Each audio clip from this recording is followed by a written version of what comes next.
विदर्भातील शेतकऱ्यांना किती फायदा होईल असं वाटतं तुम्हाला? आज अत्यंत आनंदाची गोष्ट आहे की पतंजलीच्या माध्यमातून आदरणीय रामदेव बाबाजी, आचार्य बालकृष्णनजी यांनी अतिशय मोठा mega food and herbal park या ठिकाणी सुरू केलेला आहे। यामध्ये विदर्भातला सगळा संत्रा हा प्रोसेसिंग मध्ये जाऊ शकतो।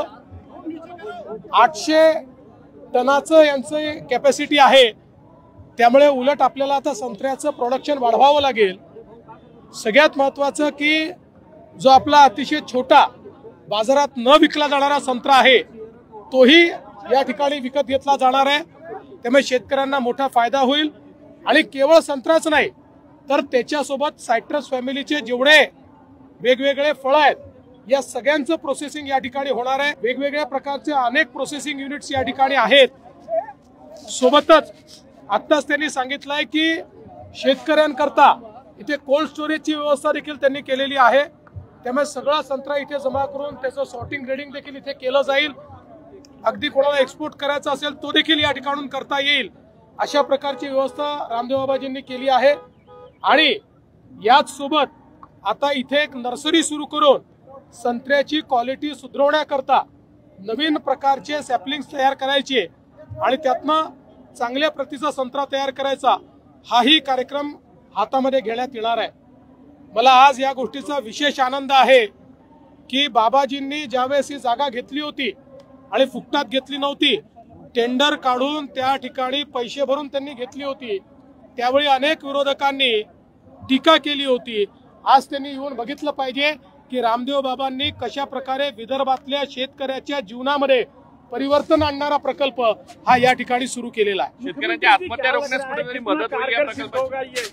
मोठ्या प्रमाणात मदत होईल, कारण आपल्याकडे अन्न प्रक्रिया केंद्र नसल्यामुळे मोठ्या प्रमाणात प्रॉब्लेम होत होते।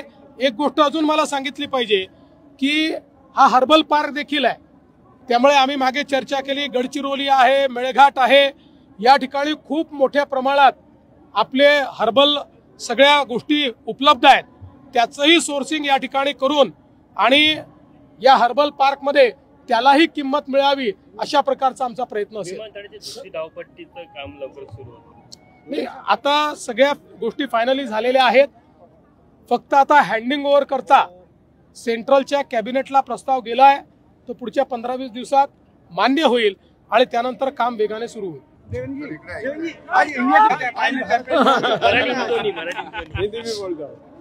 भारत जीतेगा, हम भारत के साथ हैं, 140 करोड़ लोगों की दुआएं भारत के साथ है और हमारी टीम जिस प्रकार से परफॉर्म कर रही है मुझे लगता है निश्चित रूप से हम जीतेंगे।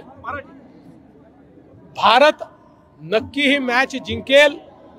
ज्या प्रकारे आमच्या टीमने या संपूर्ण टूर्नामेंटमध्ये परफॉर्म केलेला आहे, भारताला 100% जिंकण्याची संधी आज आहे। आमच्या शुभेच्छा आहेत।